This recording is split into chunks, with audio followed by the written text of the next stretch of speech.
अस्सलाम वालेकुम सर, कैसे हैं आप? खैरियत तो है? आपने मुझे इस वक्त फ़ोन किया, कोई मसला तो नहीं है ना? उसने परेशानी से पूछा। वालेकुम अस्सलाम ज़बर बेटा, अल्हम्दुलिल्लाह मैं बिल्कुल ठीक हूँ। नहीं बेटा, कोई मसला नहीं। तुम सवात पहुँच गए हो और तुम्हारी होटल की चेकिंग हो गई है। उन्होंने नॉर्मल से अंदाज में पूछा था। जी सर, अल्हम्दुलिल्लाह मैं सवात पहुँच चुका हूँ और मेरे होटल की चेकिंग वगैरह भी हो चुकी है। खैरियत तो है ना आप इस तरह से क्यों पूछ रहे हो? उसे पूरा यकीन था कि सर कुछ ना कुछ तो कहने ही वाले थे। हाँ बेटा, खैरियत है। वो बस मैं तुमसे ये कहना चाहता था कि मेरी बेटी वहीं सवात में ही है और जिस होटल में तुम रहने वाले थे ना, उसी होटल में मैंने उसके भी रूम की बुकिंग करवाई थी। वो आज दोपहर में ही वहाँ पहुँची थी। उसके 2 गार्ड्स भी उसके साथ हैं, लेकिन मैंने गार्ड्स को फ़ोन किया तो उन्होंने बताया कि वो अपने कमरे से बाहर नहीं निकली है। वो जब से आई है तब से अपने कमरे में ही बंद है। उसने कुछ खाया पिया भी नहीं, तो मुझे परेशानी हो रही थी कि वो ठीक है या नहीं। तुम वहीं पर हो ना बेटा, उसका ख्याल रखना। वैसे तो गार्ड्स बहुत एतबार के लोग हैं, लेकिन वो अपने गार्ड से बहुत ज़्यादा चिढ़ती है। उन्हें अपने साथ कभी नहीं आने देगी और उसे कोई कंट्रोल भी नहीं कर सकता। लेकिन जिस तरह थाने में वो तुमसे खौफज़दा हुई थी, मुझे लगता है तुम उसे कंट्रोल कर लोगे। मेरा मतलब है वो तुमसे थोड़ी खौफज़दा है ना, तो हो सकता है तुम्हारी बात आसानी से मान जाए। मेरी खातिर एक दफ़ा तुम रूम में जाकर उसे देख आते तो बहुत अच्छा होता। गार्ड्स ने 2-3 दफ़ा उसे मुझसे बात करने के लिए कहा है, लेकिन उसने साफ इनकार कर दिया। लेकिन हो सकता है वो तुम्हारी बात मान दे, क्योंकि तुमसे डरती है और जिससे वो डरती है उसकी बातें मान जाती है। वो तफसील से बता रहे थे। लेकिन सर, आपकी बेटी को डराना मेरी ड्यूटी नहीं है। उस दिन मैंने शायद उसे थप्पड़ मारा था तो इसलिए डर रही थी मुझसे। लेकिन अब तो इतना वो जानती ही है कि मैंने उसे मना करने या फिर उस पर हुक्म चलाने का कोई हक नहीं रखता। यकीनन वो मेरी बात नहीं मानेगी। उसने पूरे यकीन से कहा।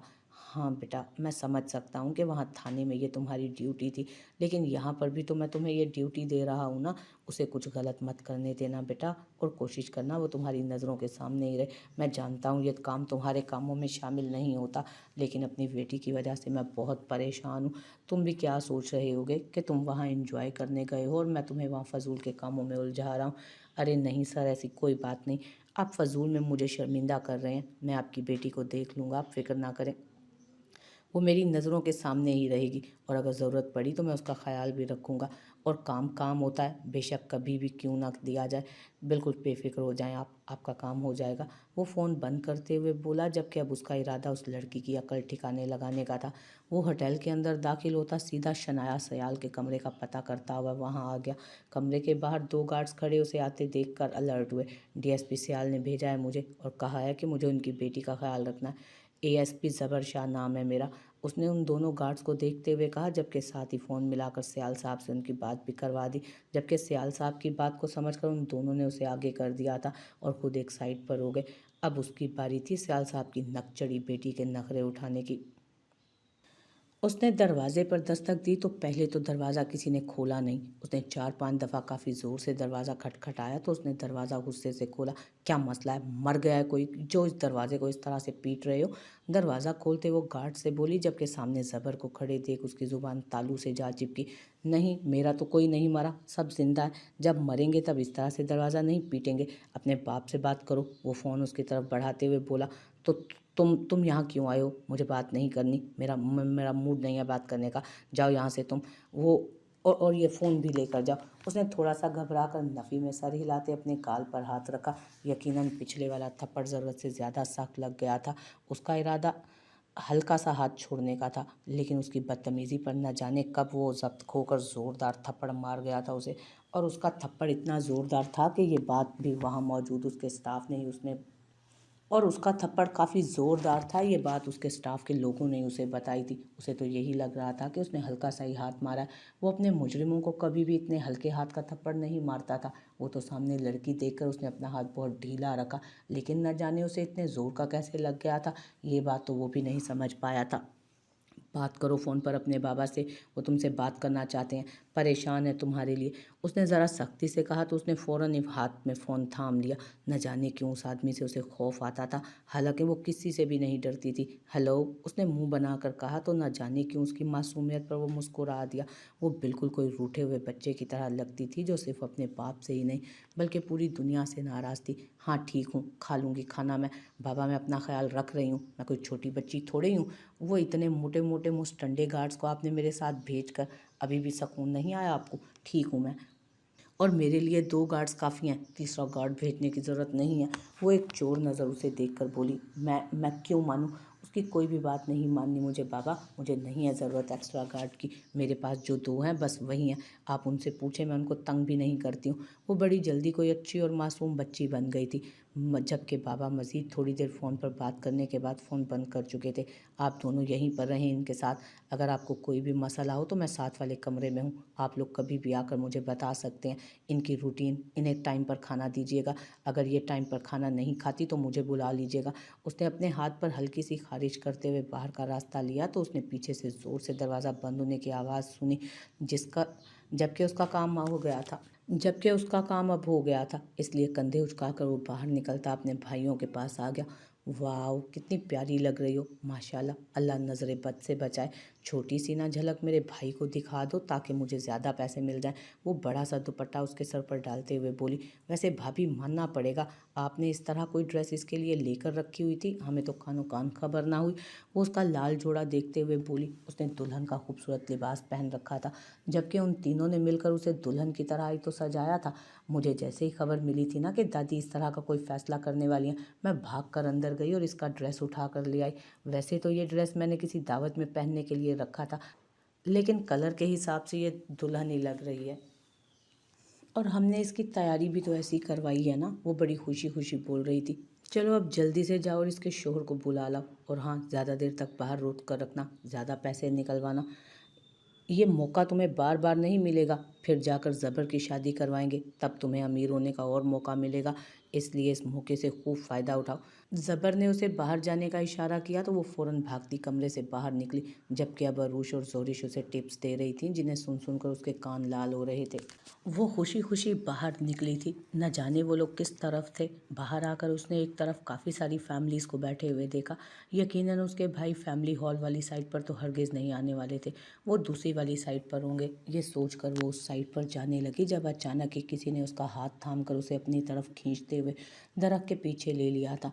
किसी की इस हरकत पर वो हैरान सी उसे देखने लगी थी, जब दरख्त के पीछे से सामने वाले बरामदे की रोशनी में उसने दामियार को अपने बेहद करीब खड़े देखा। भाग रही थी मुझसे मिसेस, ये क्या तरीका है शोहर को बताए बगैर इस तरह कहीं भी चले जाना? ये सिखाया है तुम्हारी फैमिली ने तुम्हें? तुम्हें क्या लगता था मुझसे भाग जाओगी और मुझे कानो कान खबर भी नहीं होगी? नहीं मिसेस, ऐसा तो नहीं होता ना। दामियार शाह तुम्हारी पल पल की खबर रखता है। तुमने सोच भी कैसे लिया कि मैं तुम्हें इस तरह खुद से दूर जाने दूंगा? मैंने तुम्हें वक्त दिया था सबको हमारी रुखसती के बारे में बताने का, ये सिचुएशन हैंडल करने का, लेकिन तुमने तो भागना शुरू कर दिया। गलत बात, बहुत गलत बात, तुम्हें ऐसा नहीं करना चाहिए था। अब तुम्हारी इस गलती की सज़ा तो बनती है ना, वो सख्ती से बोला, जबकि वो हैरत से उसे देख रही थी। कैसी सज़ा? वो खौफजदा सी होकर पूछने लगी थी। कहीं वो उसके भाइयों को निकाह के बारे में ना बता दे। फिक्र मत करो, तुम्हारे लिए कोई इम्तहान खड़ा नहीं करूँगा, बस अपनी सुलगती सांसों को सुकून पहुँचाऊँगा। जो तुमने मुझसे दूर जाकर मुझे बेचैनी दी है, उस बेचैनी को राहत पहुँचाऊँगा तुम्हारे इन लबों से। वो अंगूठे से उसके लबों पर आहिस्ता आहिस्ता हरकत देता उसके चेहरे पर झुका, लेकिन इससे पहले कि वो उसको छूता, अपनी बेकरार धड़कनों को करार पहुंचाता, वो उसे धक्का देते वहां से भाग निकली थी। इज़ा, उसने गुस्से से उसे पुकारा, लेकिन इज़ा ने मुड़कर उसकी तरफ नहीं देखा, बल्कि वहां से भागते हुए निकलती चली गई। और उसके इस तरह से भागने पर दामियार के लबों पर दिलकश मुस्कुराहट आई। भाग लो मिसेस, भाग लो, कितना भागोगी, आना तो तुम्हें मेरे ही पास है। वो तसव्वुर में उससे मुखातिब होता अपने कमरे की तरफ लौट गया। वो तेज़ी से भागती हुई जा रही थी जब अचानक से आते ज़बर से टकरा गई थी वो। इज़ू बच्चे, कहाँ भाग रही हो? क्या हुआ, मुझे ढूंढ रही थी क्या? वो उसकी तरफ देखते पूछने लगा तो इज़ा को जैसे सुकून का सांस आया। हाँ, आप सबको ज़ारन भाई को ऊपर बुला रहे हैं। हाँ, आपको सबको ज़ारन भाई को ऊपर बुला रहे हैं, जोरिश भाभी ऊपर बुला रही हैं। हमने इबादत को दुल्हन बना दिया ना, अब ज़रान भाई को बोले जल्दी से ऊपर आ जाएं। वो उसे कहते हुए ऊपर चली गई, जबकि ज़बर उसे जाते देख अपने भाइयों की तरफ आया। चल ज़रान बेटा, तेरा इंतज़ार ख़त्म हो गया, चल जल्दी से ऊपर चल, तेरी दुल्हन तैयार है, और अपनी जेब भी हल्की करने के लिए तैयार हो जाओ। मेरी बहन को अमीर करना पड़ेगा तुम्हें। मेरी बहन को अमीर करना पड़ेगा तुझे। ये बहनों का वो क्या बोलते हैं, हक होता है। ज़बर ने आकर उसे खुशखबरी सुनाई तो उसे अब समझ में आया था कि इतनी देर से वो लड़कियां ऊपर क्या कर रही थी।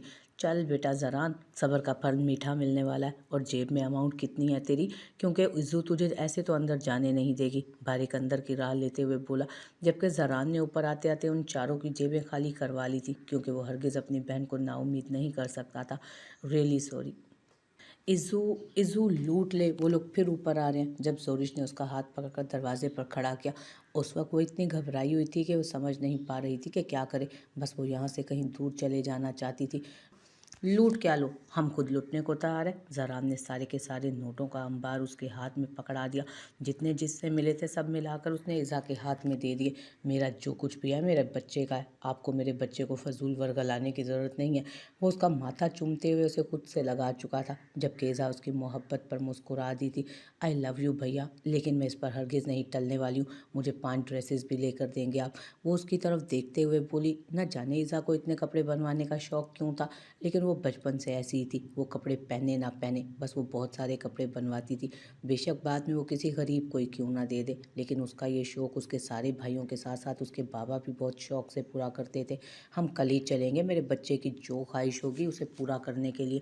वो प्यार से उसे उसके माथे पर लब रखते हुए उसे खुश कर गया था। तो मोहतरमा, अब आप लोग मेरे रास्ते से हटना पसंद करें, मेरी बेगम इंतज़ार कर रही हैं। उसने ज़ोरिश और अरूज को देखते हुए कहा।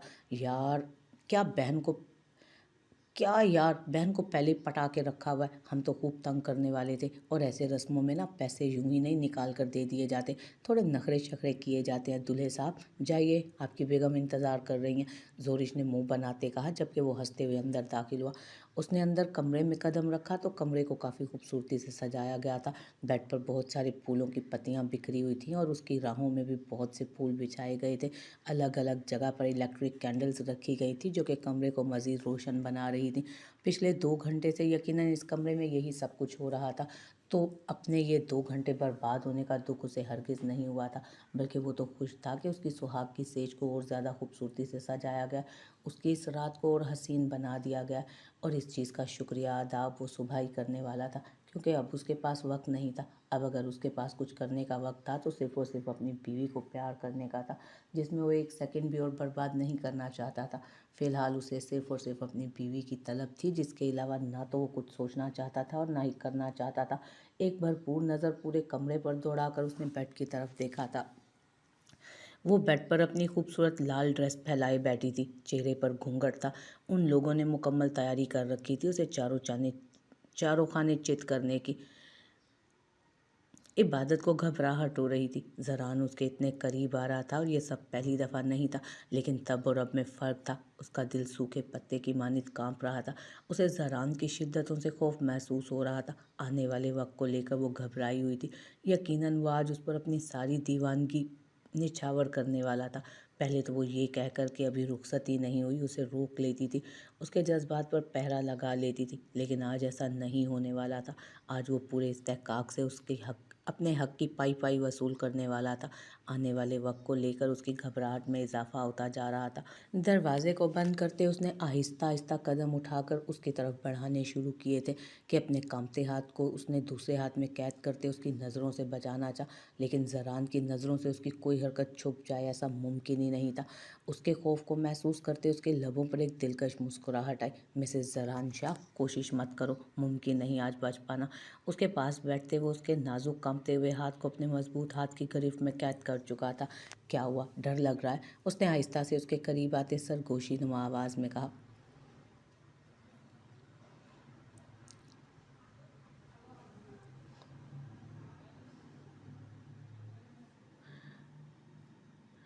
जबकि अपने हाथों को उसके हाथों में कैद महसूस करके वो भी कुछ भी बोले बिना नज़रें झुकाए बैठी रही। आज तुम्हें डर लगना चाहिए, क्योंकि आज ज़रान शाह अपनी सारी बेकरारियाँ तुम्हारे नाजुक वजूद पर पूरे इस्तेहकाक से निछावर करेगा। ये जो तुम खुद को मुझसे दूर रखकर मुझ पर जुल्म कर चुकी हो ना, इन सब चीज़ों का हिसाब तुम्हें आज इस खूबसूरत रात में देना होगा। उसका हाथ छोड़ते वो उसके नाजुक से वजूद पर पर्दे का बोझ हटा चुका था। घूंघट हटते ही उसका मासूम दिलकशी लिए चेहरा उसके सामने था। वो इतनी हसीन लग रही थी कि वो कुछ देर बोल ही नहीं पाया था। ये हुस्न, ये नज़ाकत, آج صرف اس کے لیے تھی، بلکہ آج کی رات کیا، اب تو صرف اسی کی تھی، اسی کے لیے تھی۔ اس کا پوٹ پور اسی کا تھا، بلکہ اس وقت تو زران پر ملکیت کا نشہ سر چڑھ کر بول رہا تھا۔ وہ اسے خود میں قید کر لینا چاہتا تھا، سب سے دور لے جانا چاہتا تھا۔ آج وہ اس کے حسن کو خراج تحسین پیش کرنا چاہتا تھا۔ ماشاءاللہ، میری محبت کا روپ تو نرالا ہی ہے، یہ خوبصورتی میرے نام ہوگی نا، کیونکہ یہ میرے نام سے ہے۔ اس کے دوپٹے کو ایک طرف رکھتے ہوئے وہ واپس اس کے سامنے بیٹھا پوچھنے لگا، جبکہ وہ یوں ہی سر جھکائے بیٹھی تھی۔ اس کی گھبراہٹ محسوس کر کے وہ اس کے قریب ہوتا اس کے کان کے پاس آیا۔ میرے نام کی ہے نا، وہ اس کے کان میں سرگوشی نما آواز میں بولا، اور اس دفعہ اس نے کچھ بھی نہ بولنے پر اپنے لب آہستہ سے اس کے کانوں کی لو پر رکھے۔ وہ گھبرا کر پیچھے ہٹنے لگی کہ وہ خود کو اپنے مضبوط حصار میں لے گیا۔ زران، آج یہ نام میں بار بار تمہارے لبوں سے سننا چاہوں گا۔ میں چاہتا ہوں کہ بار بار تم میرا نام لو اور میری سماعتوں کو سکون پہنچاؤ۔ وہ اسے خود سے لگاتا پھر اسی طرح سرگوشی نما آواز میں بولا، جبکہ اس کی یہ صرف سرگوشیاں عبادت کو لرزا رہی تھیں۔ اس کا دل مانو سینے کی دیواریں توڑ کر باہر آنے کو بےتاب تھا۔ آج سے زیادہ گھبراہٹ اسے کبھی کسی مقام پر نہیں ہوئی تھی جتنی اس وقت ہو رہی تھی۔ وہ کیوں ڈر رہی تھی اس شخص سے جو اس کا تھا، اس کا محافظ تھا؟ ہاں، وہ اسے ڈر نہیں رہی تھی، اسے زران کا خوف نہیں تھا، وہ بس اس کی دیوانگی سے خوف زدہ تھی۔ وہ ایک دفعہ خود پر اس شخص کو جھیل چکی تھی، شاید دوبارہ اس کی وہی دیوانگی، وہی جنونیت وہ سہ نہ پاتی، لیکن اس کے پاس اور کوئی آپشن بھی نہ تھا۔ اور جس طرح سے زران نے اسے قید کر رکھا تھا، اسے سانس تک لینے میں دشواری ہو رہی تھی۔ لیکن ابھی تو اس نے صرف اسے اپنے بازوؤں میں قید کیا تھا، ابھی تو وہ اس کی سانسوں کو قید کرنے لگا تھا۔ اسے محبت کا ذائقہ چکھانے والا تھا، جس میں دوریوں کا نام و نشان نہ تھا۔ وہ اسے خود میں چھپا کر ہر چیز سے جدا کر دینے والا تھا، بس خود تک محدود کر دینے والا تھا۔ کیا وہ سہ پائے گی اس شخص کی شدتیں اور اس کی دیوانگی؟ کیسے گزرے گی آج کی یہ رات؟ اسے کچھ نہیں پتا تھا۔ پتا تھا تو صرف اتنا کہ یہ رات اس کی زندگی اور اس کی نازک جان پر بھاری پڑنے والی ہے، اور اس کے چہرے کو دیکھتے ہوئے آہستہ آہستہ اسے اپنے سینے میں چھپا چکا تھا۔ لیکن اس کا یہ انداز بھی شدت سے بھرپور تھا۔ وہ اسے خود میں بھینچے جیسے دنیا سے چھپا لینا چاہتا ہو، اسے صرف اپنا بنا لینا چاہتا ہو۔ وہ اسے اپنا بنا چکا تھا، اور وہ صرف اور صرف اسی کی ہو کر رہ گئی تھی۔ اس کے دماغ پر، اس کی زندگی پر، اس کی سوچوں پر، اس کے دل پر صرف زران شاہ کا حق تھا۔ وہ سر سے پیر تک اس کی ہو چکی تھی۔ وہ اس کے سینے سے لگی تھر تھر کانپ رہی تھی، جبکہ وہ اسے خود سے لگائے خاموشی سے اس کے دل کی دھڑکنوں کو الجھا رہا تھا۔ بجتے دل کی ایک ایک دھڑکن کو اپنے دل کے ساتھ دھڑکتا محسوس کر رہا تھا۔ اس کی خوف سے تھراتی دھڑکنیں اسے سکون بخش رہی تھیں۔ زران چاہتا تھا کہ وہ پرسکون ہو جائے تاکہ وہ اس کا سکون تباہ کرے۔ اس کے ارادے نیک نہیں تھے، اور نہ ہی وہ آج ایک اچھا شوہر بننے کی خواہش رکھتا تھا۔ وہ بس اپنے آپ کو سکون دینا چاہتا تھا۔ اسے آج اپنی بیوی چاہیے تھی۔ عبادت نے جو اسے تڑپایا تھا، وہ آج سارے حساب بے باک کرنے والا تھا۔ اس نے بہت انتظار کیا تھا، اور آج اسے اس کے صبر کا پھل مل چکا تھا۔ اس کی دھڑکنوں کے نارمل ہونے کا انتظار کر رہا تھا، لیکن شاید اس کا ڈر کم ہونے کا نام ہی نہیں لے رہا تھا، اور اس سے زیادہ وہ انتظار نہیں کر سکتا تھا۔ اس کے صبر کا پیمانہ لبریز ہو چکا تھا۔ وہ اپنے جذبات میں بہک جانا چاہتا تھا، اور اسے بھی ساتھ بہا کر لے جانا چاہتا تھا۔